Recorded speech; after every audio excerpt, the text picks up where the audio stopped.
What up and welcome to Rama Screen YouTube channel, and here's my review of Netflix new series GEEK GIRL. Let's rock this. Okay, so how do I describe this show? Well, it's kind of like The Princess Diaries meets Emily in Paris, but for teenagers. As a matter of fact, the only trailer I could find for GEEK GIRL was posted on Netflix After School YouTube channel, which even has their comment section blocked off because their target audiences are young kids. Anyways, I've already watched the entire 10 episodes and I gotta say, GEEK GIRL is fun. It's humorous, it's sassy, it's fresh, it's engaging. Yes, it's an ugly duckling / Cinderella-esque story, so yes, some of the themes, especially about the consequences from wishing you could become somebody else, is something that we've already heard 1,000 times before, but the formula still works, and this adaptation did a splendid job of putting it all together.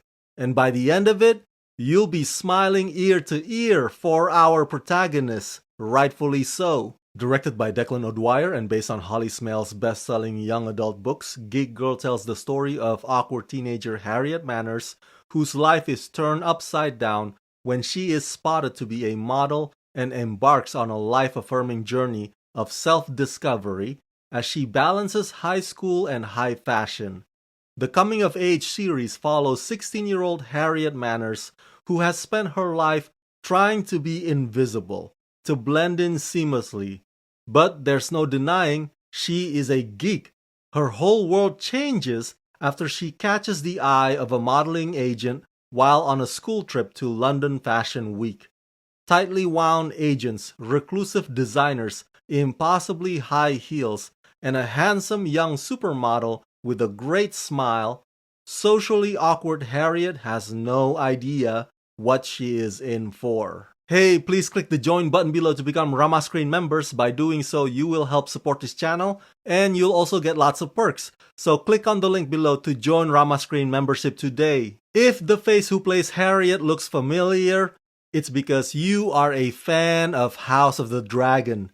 Emily previously played young Allison on that hugely popular HBO prequel show, and now here she marvelously leads this entire new show, and she holds her own quite well. Now, maybe in the real world, it's hard to believe that somebody who's not tall like Emily could ever be considered, let alone hired as a runway model. But Emily sells that suspension of disbelief convincingly. Harriet is like the female equivalence of Sheldon from The Big Bang Theory, but less annoying. She would spew out random facts with or without you asking for it, often gets made fun of for being a nerd.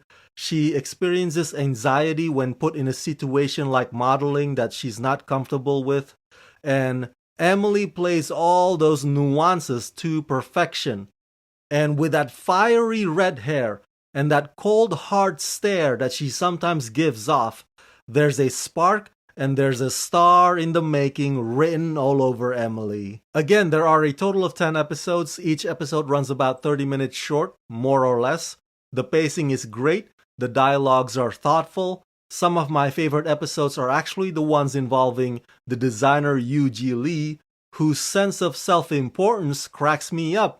Yes, it's a bit stereotypical to portray an influential fashion power as a stuck-up snob, but that never ceases to amuse me. As far as the character development goes, some of it you could see coming a mile away. You just knew from the get-go that Harriet and Natalie's friendship will get interrupted by Harriet's rise to fame.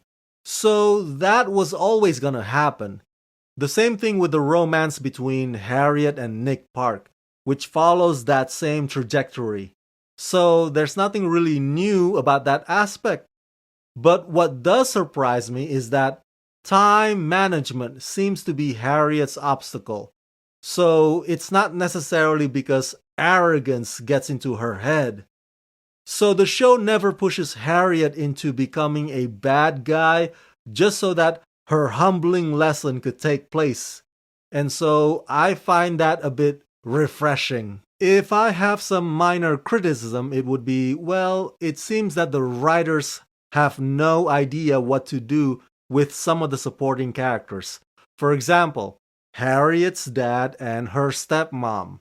The show would introduce some dilemmas to make them a bit more well-rounded, but none of it gets fully realized. At one point, the stepmother might become an evil stepmother, but then she quickly turns good for no reason. The same with the dad, losing his job only to gain a new one without a problem. It's as if the writers want to give these characters a moment to shine, but they suddenly drop the whole idea in the middle of the process without following through with any of it. But hey, other than that, this is such a delightful show which I have very little to complain about. So yeah, overall I give Geek Girl the rating of 4 out of 5. Look, I don't know if this is just a mini-series or if they're planning another season for it. Who knows? The story is actually complete with this one though. They don't leave it on a cliffhanger or anything like that. But anyways, what I'm getting at is, Geek Girl is a lively slice of joy. You will not regret watching it.